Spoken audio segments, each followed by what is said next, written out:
Proyek normalisasi PJK atau pemasangan bronjong dan udit di Kampung Nyomplong, Desa Cibadak, Kecamatan Cibadak, Kabupaten Lebak, disoroti warga serta aparatur desa setempat. Pasalnya, muatan yang diturunkan di lokasi seperti batu dan udit dinilai melebihi kapasitas atau tonase, sehingga dinilai mengkhawatirkan oleh pengendara atau warga kampung setempat, mengakibatkan kecelakaan. Bahkan Kepala Desa Cibadak Burhanuddin pun ikut angkat bicara menyoroti kegiatan tersebut. Pasalnya, kata ia, proyek itu juga sebelumnya tidak ada berkoordinasi atau meminta izin warga setempat atau desa setempat. Kampung apa ini, Kak? Kampung Nyomplong, Desa Cibadak, Kecamatan Cibadak. Oh, ya. Ini kita tahu nama bangunannya ini. Kalau itu belum tahu, karena memang lalu lalang. Karena di sini kan jalan desa sebetulnya. Karena kami sebagai masyarakat terganggu akan hal lalu lalang ini. Karena yang lalu lalang ini bukan mobil-mobil kecil, karena truk yang berlalu. Jadi kami sebagai warga Desa Cibadak terganggu akan hal lalu lalang ini. Karena memang satu, kerusakan jalan. Karena memang yang kami tahu memang izin lintasnya ini memang saya sebagai aparatur Desa tidak mengetahui izin ini. Cuma ada keluhan dari masyarakat terkait ada pembangunan ini. Kalau keluhan udah pasti, Pak. Pertama, karena memang kita akses desa ini, karena warga sering banyak, jadi terganggu akan hal lalang truk ini. Gitu. Kedua, memang ya jalan kan. Jalan kita memang dilalui, ini kan lintas desa. Kalau dilalui truk besar itu mungkin ya lintas desa tuh Ya. kan, tetapi kan barang-barang besar. Barang keras lagi. Iya. Terus gimana reaksi warga dengan adanya jalan ini? Reaksinya gimana gitu? Kalau reaksi sih memang bisa dibilang tidak mengizinkan. Cuman kan kita bertanya izin jalannya itu, izin lintasnya itu di mana gitu kan? Apakah sudah izin atau belum? Mungkin kalau untuk warga salah kan adanya pembangunan ini. Ya. Saya Bapak Salim, DPD Cibadak. Oh, iya. Terus gimana Pak dengan adanya program normalisasi PJK ini? Tanggapan Bapak itu? Nah inilah saya bingung kenapa kok batu ini berserakan di sini. Saya mohon kepada teman-teman, rekan-rekan wartawan atau LSM, coba tolonglah bantu masyarakat ini. Ini kan bahaya. Di jalan kalau jatuh, siapa yang bertanggung jawab? Masa harus kepala desa? Dan kepala desa tidak ada kaitannya dengan ini, iya kan? Ya.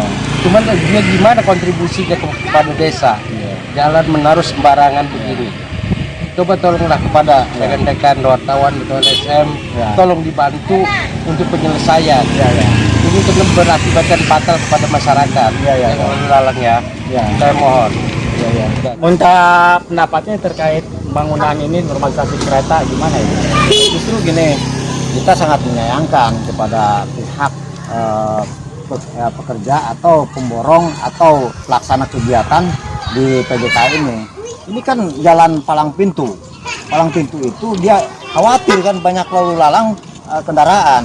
Nah, masa seperti ini, ya kan? Masa batu-batu ini berserakan di pinggir jalan, ya kan? Nah, ini kan kalau misalnya dia ada yang jatuh ke sana, motor lewat, cilaka lah kan gitu. Nah, kami satu, saya sebagai warga di sini, dua, saya juga sebagai lembaga, kami akan menutup dan juga tidak boleh lagi untuk menurunkan batu di sini. Begitu. Kami akan kecam, kami akan suruh pulang kembali ke sana. Kalau misalnya ada lagi yang menurunkan batu di sini, karena ini memang di sini tanah PJK, tetapi dalam hal ini juga ini jalannya juga jalan kabupaten ini. Jalan kabupaten yang harus istilahnya ini dibenahi karena ini rusak jalan, dikarenakan ini bawa barang-barang tonan ini, batu ini kan gitu. Jadi kami merasa dirugikan, terganggu, oleh terganggu juga, ya kami merasa dirugikan karena jalan kami tadinya alhamdulillah nggak begitu rusak, sekarang udah rusak beneran karena pasca musim hujan lagi kan gitu. Nah, tambah hancur. Nah, kami pokoknya mengecam tidak boleh lagi untuk menurunkan batu di sini. Lalu kalau jalan rusak, lalu siapa yang bertanggung jawab? Nah itu tadi, nanti kita akan pertanyakan ke pelaksana kegiatan ini atau PJKA. Nah, sejauh mana ini pertanggungjawabannya? Karena kami juga ini akan menanyakan juga kepada kepala desa sejauh mana koordinasinya, apakah sudah ada apa belum. Nah itu, mungkin begitu aja ya. Ini kita bersama dengan Kepala Desa Cibadak. Namanya siapa, Pak Lurah? Oh ya. Pak Lurah, ini terkait program seperti PJK, gimana? Apa keluar untuk masyarakat ya, gimana? Tentunya dengan adanya kegiatan atau pergerakan yang dilakukan pihak perusahaan atau di luar PJKA ya, tetapi ada di arena aset PJKA, yang mana menurut saya banyak pihak yang bertanya ke pihak desa, baik dari Karang Taruna, baik dari BPD, baik dari penggiat lingkungan itu sendiri, LSM, media, semua bertanya keterkaitan dengan perizinan yang sejauh mana sudah ditempuh oleh pihak perusahaan itu sendiri. Tetapi ini kami mengklarifikasi karena emang secara izin tertulis atau misalkan secara aturan itu mereka yang saya tahu belum pernah memperlihatkan yang namanya izin secara tertulis atau misalkan legalitas secara sahnya bagaimana itu Pak. Terus selama pelaksanaan pekerjaan ini, apakah dari masyarakat desa ini dilibatkan untuk bekerja gitu di sini? Untuk sementara mungkin yang pertama dari pihak pemasangan gelonjong itu sendiri ada beberapa pihak atau warga sekitar yang dilibatkan atau yang ikut terlibat. Cuma ini konon kabarnya ini ganti subkon. Cuma kan ketika kami beberapa hari dipertanyakan oleh teman-teman media maupun dari lembaga itu sendiri, bahkan dari Karang Taruna, BPD bertanya kepada kami dan kami menjawab apa adanya. Kalau berbicara izin secara tertulis dan lainnya itu emang belum kami pegang izinnya secara tertulis. Pimpinan Pak Lurah dengan batu-batu yang di atas ini kan khawatir akan menimpa akan mengganggu aktivitas warga gitu atau menjadi rawan kecelakaan. Itu gimana? Keinginan saya sih jadi untuk terutama yang bagian pelaksana ini mungkin ditempuh lah yang namanya misalkan aturannya.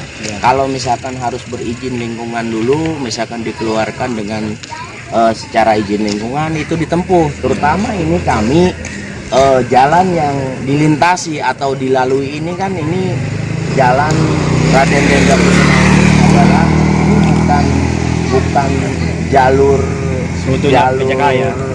jalur poros desa, tetapi ini jalan kabupaten Pak. Dan ketika misalkan ini komitmennya antara pihak subkon atau pengusahanya, bagaimana dengan pihak warga kami terutama selaku pengguna jalan ini, ketika misalkan ada kerusakan dan lainnya, apa komitmennya? Misalkan kami yang dipertanyakan di pemerintah desa ini, tolonglah misalkan dari pihak terkait yang mungkin lagi bergerak perusahaannya di sini, tolonglah itu secara misalkan koordinasi atau misalkan secara perizinannya itu ditempuh.